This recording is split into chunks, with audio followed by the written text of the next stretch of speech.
vad låter som ren nonsens, men har visat sig vara sant. Placebo har en positiv effekt, även när man vet att man får placebo. Kraften i positivt tänkande, även utan tro, är ganska galen. Jag övertygade mig själv om att få bättre självkänsla genom att tvinga mig själv att säga 3 snälla saker om mig själv varje dag, även om jag inte kände så, i ungefär 3 månader. Det var inte det enda jag gjorde, men det var något som jag verkligen kunde känna omformade mina tankar och därmed mina känslor. Det var ganska galet. Per capita har Vatikanstaten den högsta brottsligheten i världen. Och 1998 var det världens mordhuvudstad. Långa människor löper större risk att drabbas av cancer än korta människor, eftersom fler celler ökar risken för att någon av dem muterar. De har helt enkelt större mål. Bonus curiosa. Denna ökade risk på grund av storlek gäller inte skillnaden mellan olika arter. Större individer drabbas oftare av cancer än andra individer av samma art. Men elefanter och valar har inte generellt sett större risk att drabbas av cancer än människor eller möss. En aspekt som gör minnet opålitligt i detalj är att man bara minns en händelse en gång. Därefter minns man varje gång man återkallar den, bara den senaste gången man minns den, inte själva händelsen.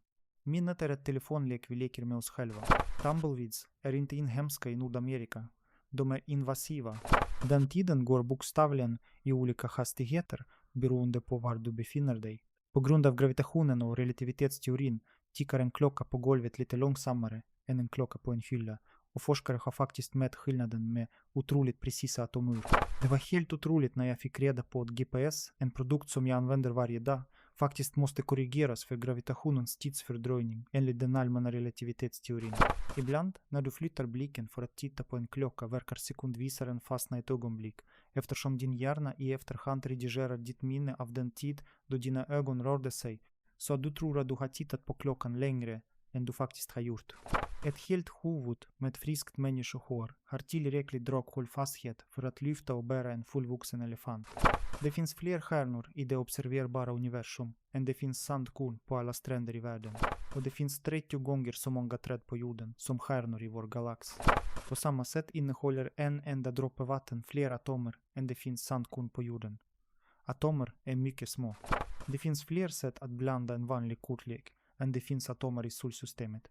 Mycket fler, det är inte ens i närheten. Varje gång du blandar en kortlek är det extremt troligt att just den ordningen aldrig har blandats tidigare i hela mänsklighetens historia. Oxford University är äldre än Machu Picchu i Peru. Att starkt föreställa sig, visualisera en aktivitet i detalj stimulerar faktiskt samma områden i hjärnan och förbättrar prestationen på samma sätt som om man faktiskt utför aktiviteten eller åtminstone på ett liknande sätt. Jag minns inte exakt. Jag har provat det specifikt med sång och jag känner definitivt samma sensationer i halsen, stämbanden eller åtminstone starka fantomsensationer som när jag faktiskt gör de riktiga sångövningarna. Om du tar en liten bit av ett försvagat virus, eller bara den del av det som säger hej, jag är ett sådant och sådant virus och sätter in det i din kropp, kommer det senare att skydda dig och de omkring dig från det viruset. mRNA-vaccinerna är ännu mer extrema. Man injicerar instruktioner i kroppen för att tillverka den försvagade delen av viruset. Kroppen tillverkar den, reagerar på den, rensar bort den ur systemet och nu har man ett immunsystem som är tränat mot det viruset, trots att man aldrig faktiskt har utsatts för någon del av det. Universums genomsnittliga färg är en nyans av beige. Googla kosmisk latte. Beige är det franska ordet för färgen på naturlig ull, därför är universum ulligt. Vi har små kristaller i vårt inre öra.